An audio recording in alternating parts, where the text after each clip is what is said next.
You just had a roofer out. They looked at your house for a short time and handed you a $25,000 estimate. So now you're wondering, do I really need a new roof? Or is there another option?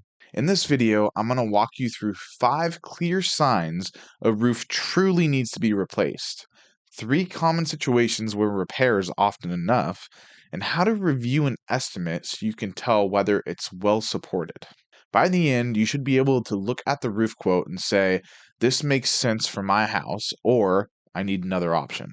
Hi, I'm Riley. I run a roofing company here in San Diego, and I look at roofs every day. Some absolutely need to be torn off and rebuilt. Others can be responsibly repaired for a fraction of the cost of a replacement. We install new roofs for a living, but replacing a roof that doesn't need it doesn't help anyone. So let's start when a roof replacement is genuinely justified. First, the roof is at or past its realistic lifespan, and it shows it. Age alone doesn't mean much, but if the asphalt roof is around 20 to 25 years old and you're seeing curling edges or large bald areas where the granules are gone, or maybe smooth dark patches where the fiberglass mat is showing, the roof is worn out. And at that point, it's not just cosmetic. The protective layer is failing. If those signs are widespread across most slopes, a full replacement is reasonable and probably needed. Second, you have leaks in multiple areas. Not just one detail, a single leak near a chimney or a vent that is often a flashing issue. But if you're seeing stains in multiple rooms, leaks showing up in different areas during different storms, or new drips appearing over time, it usually means the roofing system itself is breaking down. Chasing individual leaks in that situation often will cost more in the long run than replacing the roof properly. Third, the decking underneath is soft or deteriorated. If large areas of the roof feel spongy or sag underfoot, that indicates rotten wood. Installing new shingles over compromised decking doesn't solve the problem. If deterioration is widespread, the structure and the roof needs to be addressed together. Fourth, the roof already has multiple layers. Many older homes will have 2 layers of shingles or more, and once you're there, you're usually at the practical and legal limit. At that point, the only responsible option is a full tear-off so the decking, flashings, and details can be inspected and rebuilt correctly. Fifth, there are fundamental design or code issues. Sometimes the issue isn't age, it's configuration.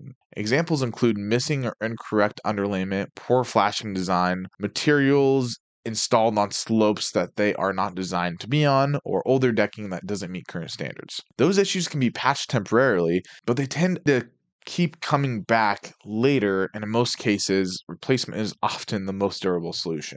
So now let's talk about when a repair is often enough, because many roofs don't need to be replaced yet. First, isolated damage on otherwise healthy roofs. If a roof is midlife, say 8 to 15 years, and overall it still looks solid, but a branch damaged one area of the roof, a few shingles maybe blew off from one corner, or a pipe boot failed, that's typically a repair. Targeted repairs done correctly can extend the life of the roof for years. Second, flashing issues around walls, chimneys, or penetrations. A large percentage of leaks come from flashing details, not the shingles themselves. If the shingles still have good granules, no widespread cracking, and solid decking, rebuilding the flashing system can often solve the problem without touching the rest of the roof. Third, a localized flat slope or low slope section. Some homes have small flat areas or low slope areas attached to a larger pitched roof. If that section is failing, but the main roof is sound, it can usually be rebuilt and tied back into the pitch system properly. You don't need to replace an entire roof, because one small section was detailed incorrectly years ago. So how do you evaluate a replacement recommendation? Focus on evidence and explanation.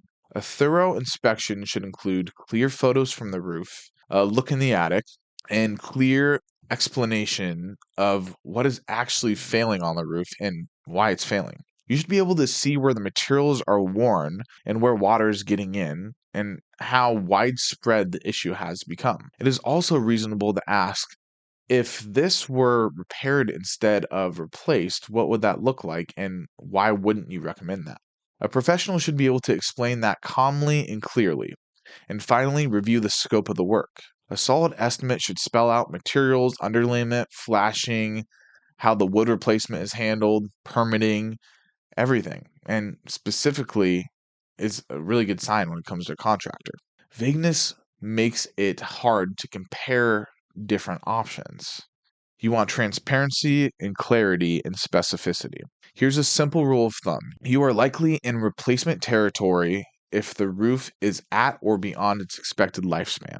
Damage or leaks are widespread, shingles are deteriorated across most areas, decking issues are common, or the design problem keeps repeating. You're often fine with the repair if the roof is midlife and generally healthy. Damage is localized, decking is solid, leaks trace back to one specific area or detail. If you're unsure, getting a second opinion is very reasonable. It's your home, and the decision should be based off clear information, not pressure. I know it's stressful when someone puts a large number on the table and tells you it's necessary. You're not stuck. You can ask questions, you can ask for photos, for explanations, and make sure you're making the right decision. And you can compare repair versus replacement logically. So if you're a homeowner in San Diego County and you have an estimate you're unsure about, or you have questions on the roof, you're welcome to reach out to us and we can answer any questions you have, or even give you an honest assessment on where your roof is and what the recommended action is for your specific home. If this video helped you feel more confident reviewing your roof estimates and other contractor estimates, hit like so other homeowners can benefit from this as well. Subscribe for more practical, no BS roofing and home protection advice. And in the comments, tell me if you've ever been told you needed something only to find out later that it was just something smaller you needed. Thank you guys, and I'll see you next time.